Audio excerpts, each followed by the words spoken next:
What's happening, guys? I just wanted to jump on here and make a video. I told you guys I was going to be making some other videos, so today I wanted to just jump right in and talk about artemisinin and how huge that was in my whole recovery. Not that my whole healing process, not that you would need that, not that anybody would really need that, but when I tell you about how amazing this stuff is and the things that I learned about it, it's one of those things I will never be without. I mean, if there's one thing that I could take with me and I was going to go, all of a sudden the modern world crashed down and I had to go into the, some, hidden environment, in the mountains or something, this is what I would be taking with me. So that's what we're going to talk about today.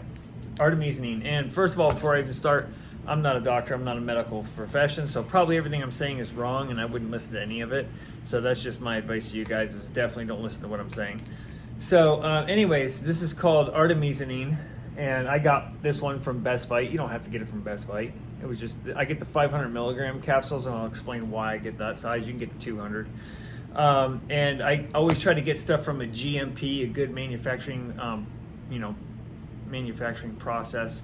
So it's got the GMP, and it's got all the third-party testing and all that kind of stuff. Just do your research. There's a whole bunch of things you want to make sure your supplements are going through.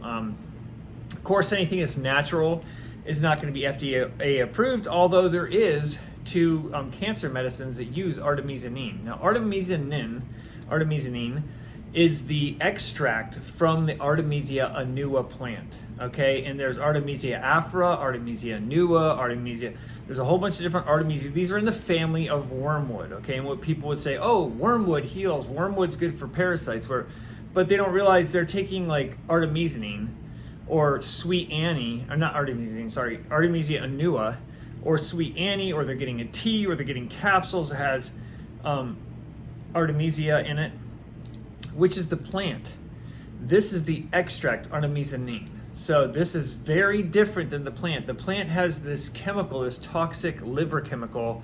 I don't always pronounce it right. It's like thijon, it's Thijone. I might be spelling that a little bit wrong. But basically there's a toxic liver component that's within the wormwood plant, sweet Annie.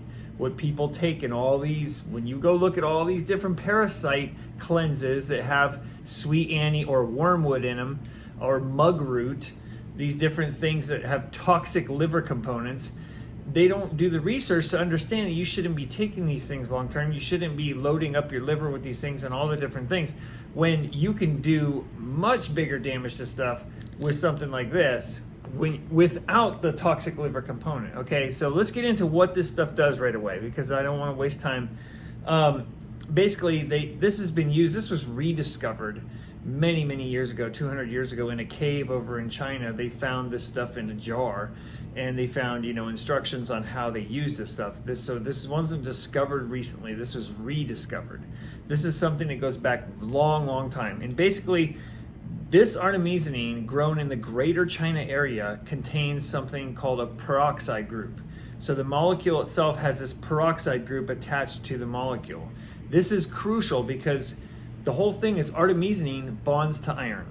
And I'll talk to you guys about the ferritin iron I took. I would just take one of these a day in the morning when I took my artemisinin. Now, when I took artemisinin, this is from Cardiovascular Research Limited, and it's ferritin iron, and it's a bovine source, 5 milligrams. So this is what I would take. The whole thing is you don't want too much iron, because I'm going to explain the way this works and why you never want too much of anything anyways. But basically how this stuff works is this has an affinity to this. So iron bonds has an affinity to artemisinin. All pathogens, whether they're bacteria, cancer, viruses, any viruses aren't alive, but the mechanism within virus, anything that has to do with, all that kind of stuff, fungus, anything, all uses iron.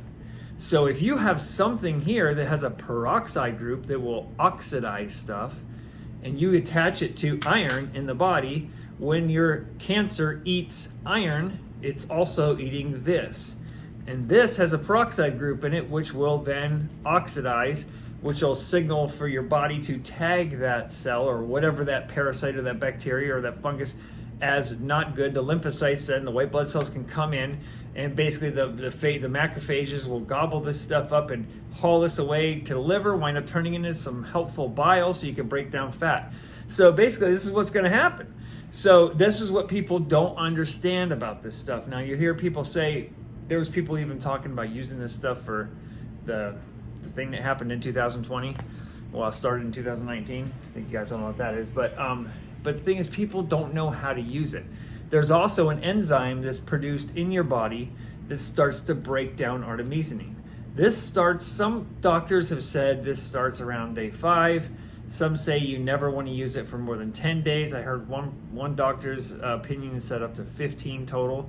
But basically, the way to use this stuff, when you look at the consensus of these case reports that I've read, the case report that I followed, which I'm definitely not recommending you follow, had mentioned using this for subcutaneous schistosomiasis. So this is a rare case where somebody over in it was either Philippines or China or somewhere had got schistosomiasis, and it migrated to the skin, which is a rare case of cutaneous skin schistosomiasis. So basically the schistosomiasis is where it's not supposed to be in the body. It's supposed to get in the body and make its way to the lungs and all this other stuff, but it winds up in the skin, and then you have this condition where you have these lesions happening and stuff like that. So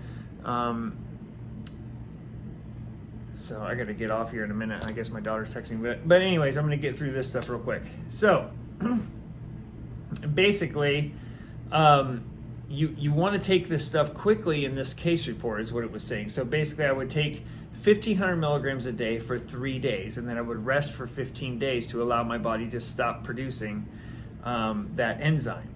That's how I did it. Now there is different claims, and we got some lightning and thunder here in Tampa, so don't mind, that's normal. That's why we got the Tampa Bay Lightning. So yeah, how they did this was, in this case report, was 3 days, 1,500 milligrams a day. I usually would take it on an empty stomach. You'll know that it's in your system because you'll taste it. It's like, I can't really describe the taste, but trust me, you'll taste that it's in your system. You'll also be able to smell it in your urine. You'll know that it's going through your body. And don't be surprised, like the first time I took this stuff, I only could take one pill. I think maybe I did twice. And then I kind of got, almost felt like the flu symptoms the next day, because this stuff is going to be killing on. Now I could take this stuff. And I just recently was taking it just recently. I had went swimming in the natural springs here in Florida, and I got a little nasal thing going on. So I'm like, you know what? I'm just going to take a course of this in case there's any parasites or anything like that, or maybe there's some bacterial things that were in that spring. Typically springs are really clean, but I just felt like, could kind of feel like there was something like a head cold kind of feel after I got out, the day after that water. And I was diving way down in the spring, and I had my ears full of water, and it was coming out my nose and everything. It was crazy. But so I've been taking this last 3 days now. I have not done the 1,500 milligrams a day. I've just been taking it at nighttime. I take one capsule at nighttime. Today will be day number 3. I'll be doing it again. And that's probably going to be it for me. Just kind of like a preventative thing, and I haven't taken any iron, but I'm eating a lot of meat and stuff like that. So I ate like just a pound of ground beef just recently. So basically, this is how I did it, but don't be surprised if you feel really rough. This stuff used to give me super headaches. I used to get migraine headaches 3, 4, 5 times a month. I haven't had one in almost 2 years. This November coming up, it's right now July. This November will be 2 years since my last headache. I remember it vividly. Migraines are just horrible. So anyways, I used to get really bad migraines after I took this stuff. So that's how I would kind of know if I was going to do it for 2 days or 3 days. Because on day 2, if I already was getting a really bad headache, like feeling it coming on, I would just stop at that point, wait 15 days, and then start my cycle again. Or maybe I'd wait a month and then start my cycle again. But this is how I kind of healed myself through the years. Every once in a while, and I think I only had 2, or maybe this is my 3rd bottle I've ever bought of Artemisinin. So it's not like I've had to have that much. But you figure a course of it is 12 pills anyways. But then my kids have taken it and everything. I mean, whenever we felt a cold coming on, we would take this stuff, and most of the time within 12 to 48 hours tops, most times within 12 to 24 hours, that cold has subsided. It's gone just by taking this stuff. But of course, everybody hates taking it because they can taste it, and then food tastes horrible. So the kids are like, I don't want to. As soon as they start getting a really bad cold, they're like, Dad, give me the artemisinin. So I'm like, okay, fine. So they'll take it. But we try to avoid taking it because, then it sucks to eat the next day because like eating oranges it's almost like brushing your teeth and eating an orange. It's like, it doesn't taste good, or like brushing your teeth and having peanut butter or something. I don't know. It's just, it's not nice. It's not nice. So, and then of course, usually you'll kind of have that recovery day afterwards. And that's all the different things, whether it's fungus, bacteria, there's microparasites, flagellates, protozoas, all kinds of stuff that's always inside of us. That's basically healthy cells will make it through this. Healthy cells will not get oxidized by it because they're healthy enough to sustain the attack of it, is kind of what it is. And in a way, if you want to look at it, not quite like that, but so your healthy cells are not going to get damaged. But if you have a weak cell, or a cell that's taking in lots of iron, of course, then you're going to wind up getting lots of this in there, which is going to cause more of that peroxide effect within that pathogen, and wind up, allowing it to be tagged and attacked and, carried away and gobbled up by your macrophage and basically turned into bile, which is great. So you can wind up digesting some more fat. So anyways, that's what I wanted to kind of get out about artemisinin real quick with you guys. Of course, you always have to check with your doctors about stuff. And like I said, I went really slow with artemisinin at first. I did not do 3 days at 1,500 milligrams.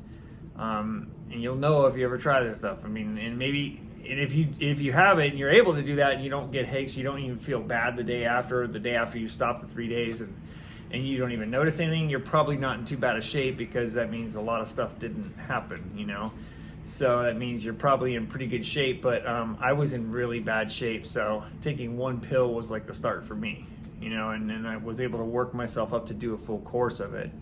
And like I said, I only did that because of this case report study that I read, and I realized that the level that they did it at, and they had success. And then afterwards, for the skin, they treated with clobetasol, which I talked about before. Clobetasol is one of the strongest steroidal creams you can get. So when you have that itching and that almost that, if you will, that Herxheimer reaction where your body's freaking out, liver enzymes are probably elevated and that kind of stuff is happening, then you can calm the skin down and allow the healing to happen, long enough with that clobetasol. The steroidal cream can help kind of finish up the job, if you will. So anyways, I'm going to leave it at that, guys, but there's the artemisinin video. You can ask me some questions about it. I didn't do artemisinin with other things. I did it kind of by itself. It's powerful enough to just kind of do on its own. I didn't do it at the same time I had done praziquantel, 2 courses of the praziquantel, which kills adult. Oh, that's the other thing. Praziquantel kills adult, well, basically sterilizes the adult schistosomes, and then this kills the juveniles, which this does not kill adults. So that you kind of do a double whammy with that. But anyways, that's just some more information on that. But that's why I had done the 2 different courses of praziquantel. I think it was 6 weeks apart or something. I can't remember. It's been so long. It might have been 2 months apart. I can't remember. But I had done, what was it? How many kilograms? I did 50 to 60 milligrams per kilogram of body weight. And at the time I was just over 80 kilograms. So I had done 3,600 milligrams of praziquantel my first time, and then my second go through. Once I figured out you needed that level to kill certain parasites, because a lot of people will take it at 20 milligrams per kilogram of body weight, or 30, but that's not enough for certain things. So anyways, that's a little bit of information. We'll get into praziquantel on another video, but I did not take that at the same time as other stuff. I did it separately. Have a good one, guys. Catch you later. See ya.